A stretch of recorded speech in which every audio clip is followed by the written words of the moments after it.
গ্রামবাসীদের কথা অমান্য, কৃষিকাজে বাধা, মাঠেই পড়ে নষ্ট হচ্ছে বিঘার পর বিঘা পাকা ধান। চন্দ্রকোনা 2 নম্বর ব্লকের কেশেডাল গ্রামের মধ্যযুগীয় বর্বরতা। স্ত্রীকে সম্পত্তি লিখে দেওয়ার জন্য গ্রামে বসে সালিশি সভা। সেই সভায় গ্রামবাসীদের সিদ্ধান্তের কথা অমান্য করে কৃষক স্বামী। শুরু হয় বিবাদ। ঘটনার পরে স্বামীর বাড়ি ছেড়ে বাপের বাড়ি চলে যায় স্ত্রী। অভিযোগ, এই সম্পত্তি না লিখে দেওয়ার কারণে মেয়ের বাবার প্রলোভনে গ্রামবাসীদের রোষের মুখে ওই কৃষক। ঘটনায় আবার বধূ নির্যাতনের অভিযোগের জল গড়ায় আদালত পর্যন্ত।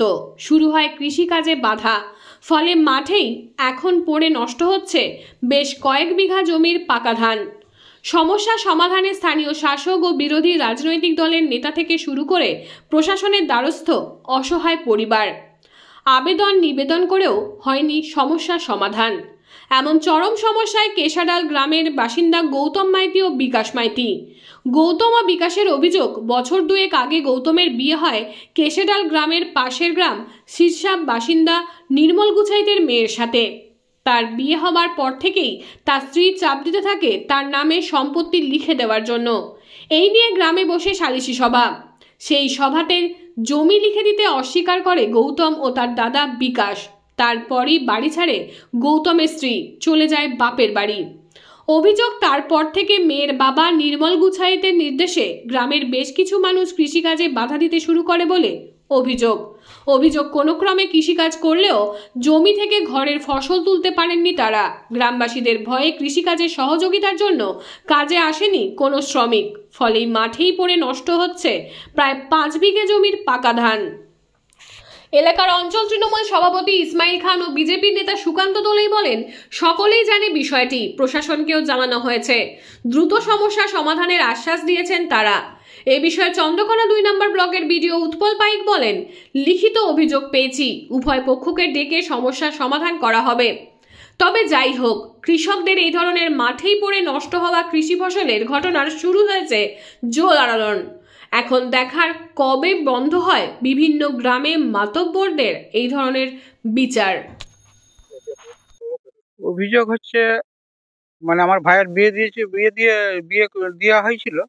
তো পাশের দুজন আত্মীয়, তাদের বিশ্বাসে তারা বললো কোনো মেয়ে ভালো, সবকিছু তাদের বিশ্বাসে আমরা বিয়ে ঘরটা করে তারাই করে ফেলে, তাদের বাড়িতে দিয়েছে তৈরি করে। করার পরে সেই মেয়ে আমাদের বাড়িতে অশান্তি শুরু করে, চরম অশান্তি, বিশৃঙ্খলা, মানে সবাইকে অপমান করে, লাঞ্ছনা দেয়।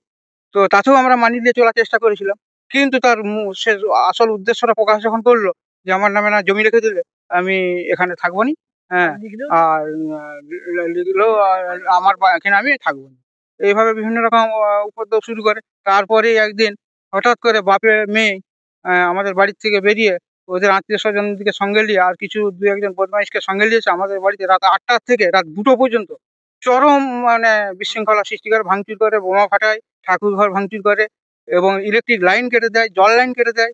দিয়ে শেষমেশ 2টো নাগাদ ওরা কি করে আউটসাইডে 3খানা তালা দিয়ে মেয়ে পক্ষ চিরতরে পালিয়ে যায়। পালিয়ে যাওয়ার পর থেকে আমরা থানায় জানাই। থানায় জানানোর পরেও তারা অনেক 2:30টার সময় এসে কোনো রকমের পেছনের 2টি তালা ভেঙে দেয়, কিন্তু সামনে তালা দীর্ঘ 6 মাস চাবি দেওয়াই থাকে এবং তালাগুলি এমন জখম হয় সেগুলিকে আবার মিস্ত্রি দিয়ে মেরামত করতে হয়। তারপরে কি পরিস্থিতি বলতে তারপরে দেখছি একটার পর একটা আক্রমণ চলছেই। মেয়েরা কলেজ গেলে টিটকারি বা ঘেরাঘেরি একটা বিশৃঙ্খলা সৃষ্টি করেছিল, সেটা একটা অভিযোগ হয়েছে। হ্যাঁ, এখন পরিস্থিতি, গত বছর থেকে আমার দিকে কোনো ফসল চাষ করতে দিচ্ছে না, কোনো মিনি মোটর সব চুরি করে নিয়ে গেছে, কোনো চাষবাস করতে দিচ্ছে না। আমরা খুব দুর্ভোগের মধ্যে চলছে, চাষ করলেও সেটাকে নিয়ে যেতে দিচ্ছে না, বিশৃঙ্খলা সৃষ্টি করছে, এসে ঘেরাঘেরি করছে, মারধর করছে, ছুটি নিয়ে যাচ্ছে। এলাকার লোক, হ্যাঁ, এলাকার লোক কিছু আছে আর আত্মীয় স্বজন মিলে এলাকার লোককে বলেননি, সবাইকে বলেছি, তারা বলছে আমরা গেলে আমাদেরও মারবে, আবার শাসি রাখছে সবাইকে যে ওর সঙ্গে কথা বলি, তারপরে তার সঙ্গে বিভিন্ন রকম মানে কৈফিয়ত হচ্ছে, কেন কথা বলছিলি তুই। এখন পরিস্থিতি, এবছর ধান কাটতে এসেছিলাম, ধান কাটতে দিচ্ছে না, হারভেস্টার বালাকে তাড়িয়ে দিয়েছে বা জোর করে তাকে ভয় দেখিয়ে ধান কাটার মেশিন তুলে দিয়ে সে ভয়ে পালিয়ে গেছে। তো আমরা কাকেও পাচ্ছি না, কোনো হারভেস্টার বালাকে আসতে দিচ্ছে না, এমনকি কোনো রোটার বালা যে একটু চাষ দিবে সেও চাষ দিতে আসছে না, তাকেও ভয় দেখাচ্ছে। কত বিঘা জমি? এখানে 8 বিঘা জমি চাষ নষ্ট হয়েছে। হ্যাঁ, কিছু সামান্য আমি আত্মীয় স্বজন বা নিজেরা যতটুকু চেষ্টা করে মাথায় করে যতটুকু করেছি ততটুকু করতে পেরেছি। প্রশাসন কি বলছে? প্রশাসন এসেছে কিন্তু কোনো সুফল পাইনি আমরা। প্রশাসন ডাকলে এসেছে, ধান কাটার দিনেও এসেছে কিন্তু কোনো সুফল পাইনি। এখন কি চাইছেন আপনি? এখন চাইছি যে আমরা শান্তিতে যাতে চাষবাস করতে পারি, এবং আমাদের যে আইনি বিচার, আমাদের নামে যেসব কেস আছে মিথ্যা কেস, সেগুলো যাতে ইয়ে হয়। জনসমক্ষ এই সমস্যা চলছে। প্রায় ১.৫ বছর ধরে চলছে। আপনার নাম? আমার নাম বিকাশ কুমার মাইতি। হ্যাঁ হ্যাঁ, ওই যে বউ লাইনি, হ্যাঁ, বলছে আমরা নিয়ে ঘর করবো নি, এরকম সব সমস্যা, বিভিন্ন রকমের সমস্যা হলো। দিয়ে বলা কি জমি জায়গা এবং ঘর বাড়ি কিছুই দেয়নি। তখন মাথাটা ভালো ছিল, উদ্দেশ ডেকেছিল। হ্যাঁ, উদ্দেশ ডেকে বলছে না সব কিছুই আমাকে দিতে হবে। তারপরে আমাকে 15 দিন সময় দেয়। 15 দিনের মাথায় দাদা ভাই ওরা বলছে না, আমরা দু ভাই ঠিক হয়ে গেছি আর আমাদের দেশকে লাগবে। বিয়ের মেয়েছানা তারা নিয়ে পালিয়ে গেল, সমাধানও কিছু হয়নি। তারপরে এর নামে কেস, তার নামে কেস, উল্টো পাল্টা করে চারদিকে ছুটছে সব। সেই জন্যই মাঠের ফসল মাঠে পড়ে গেছে। হ্যাঁ, ওরা বলছে কেন দেশে একটা তো সমাধান করবে, দেশকে অপমান করছে। হ্যাঁ, থানা যাচ্ছে, পুলিশ যাচ্ছে, এর নামে কেস দিচ্ছে, তার নামে কেস দিচ্ছে, এইসব বাজারে সব শোনা যাচ্ছে।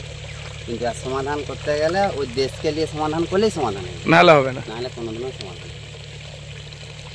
এই হচ্ছে সমস্যা। ভাইয়ের বিয়ে হয়েছিল, 6 মাস বছর ছিল। ওই একলা সব খাবে বলে আর ভাইটার সঙ্গে ওকে মানে থাকতে দিল না। আপনার নাম? সুরজ। আপনি বিয়ে করেছেন? হুম। তারপরে কি? তারপর স্ত্রী অশান্তি করে যে আমার নামাঙ্কিত সম্পত্তি তো লিখতেই হবে, উপরন্তু দাদাকে যেটুকু বেশি দিয়েছে বাবা সেইটুকু সমান করে নিয়ে তারও অর্ধেকটাও নিতে চেয়েছে বিয়ের পর থেকে। তো আমি স্ত্রীকে বহুবার বুঝিয়েছি যে বাবা যে সম্পত্তি বন্টন করে গেছে বা গত হয়েছে, সম্পত্তি বন্টন করে গেছে সেটা নড়চড় করা আমার পক্ষে সম্ভব নয়। দাদা যদি ভালোবেসে দেয় তাতেই পাবো। এখন স্ত্রীর বিয়ে হয়ে গেছে গড়বেতা এলাকার পাটপুর গ্রামে, গড়বেতা থানার পাটপুর গ্রামে। অন্য জায়গায় বিয়ে করবে? হ্যাঁ, বিয়ে করে ফেলেছে। সেখানে ও দীর্ঘ 6 মাস প্রায় বিয়ে করে ফেলেছে। তাহলে গন্ডগোলটা কারা করছে? কি গন্ডগোল? গন্ডগোলটা বলতে ওর মানে আত্মীয়রাই করছে, আর ওর বাবা মদত দিচ্ছে কিনা বলতে পারছি না। শীর্ষা থেকে সামান্য শীর্ষ তো। আমার শ্বশুর মশাইয়ের নাম নির্মল গুছাই। সেখান থেকে কিছু উস্কানিমূলক মন্তব্য করছে, আমি বুঝতে পারছি না। ওর যে দুটো আত্মীয় বাড়ি আমারই বাড়ির পাশাপাশি, তারাই জোরপূর্বক জোর জবরদস্তি করে সবকিছু চালাচ্ছে, অত্যাচারগুলো, আক্রমণ। কি ধরনের অত্যাচার হচ্ছে? অত্যাচার বলতে আমাদেরকে চাষ করতে দিচ্ছে না, মাঠে বেরোলে আমাদেরকে ওরা অনুসরণ করছে আর কি, যে যাতে কোথায় কি করছি না করিনি, বা ধান কেটে নিয়ে চলে যাচ্ছি কিনা আমাদের, বা কোন রাস্তা দিয়ে হাঁটছি কি ধারা, বা কোনো রোটার বেলাকেও হাল করতে দিচ্ছে সেই না। মেয়ে পালিয়ে যাওয়ার পরে বিয়ে করে নিচ্ছে, তারপরেও চলছে। এর কি কাজ? চাইছেন এখন? আমরা চাইছি যে সব শান্তিপূর্ণভাবে চাষবাস যেন করতে পারি, আর ওরাও যেন গন্ডগোলটা না আর করে। আমরা তো বাঁচতে হবে খেয়ে পরে। এখন কি সংসার চালাতে খুব কষ্ট হচ্ছে? আমরা অতি দুর্ভোগে পড়ে গেছি। আমাদের জমি 1 বিঘা বিক্রয় হয়ে গেছে, 1 বিঘা বন্ধক দিয়েছি। প্রশাসন বা স্থানীয় নেতা ফেতাকে জানিয়ে? হ্যাঁ, সকলেই প্রায় ঘটনাটি অবগত আছেন। তাহলে সবাই কি বলছে তারা? সবাই বলছেন যে তোরা জানিয়েছিস, তোরা উপর মহলে আর যা এরকম বলছে। কেউ কি সমাধান হচ্ছে? সমাধান হচ্ছে না। কতদিন ধরে এই সমস্যায় পড়েছেন? প্রায় বছর দেড়েক, প্রায় বছর দেড়েক ধরে ভুগছি। আপনার নাম? গৌতম মাইতি। হ্যাঁ, এরকম একটা অভিযোগ আমি পেয়েছি গত পরশুদিন। আমি দেখেছি অভিযোগটা। তো আমি উভয় পক্ষকেই ডাকবো, কি সমস্যা হয়েছে, কেন উনি ধান কাটতে পাচ্ছেন না। আমরা প্রশাসন কখনোই চাই না যে মাঠের ধান মাঠে পড়ে থাকুক। আমরা খুব তাড়াতাড়ি উভয় পক্ষকে ডাকবো, ডেকে বিষয়টা সমাধানের চেষ্টা করব।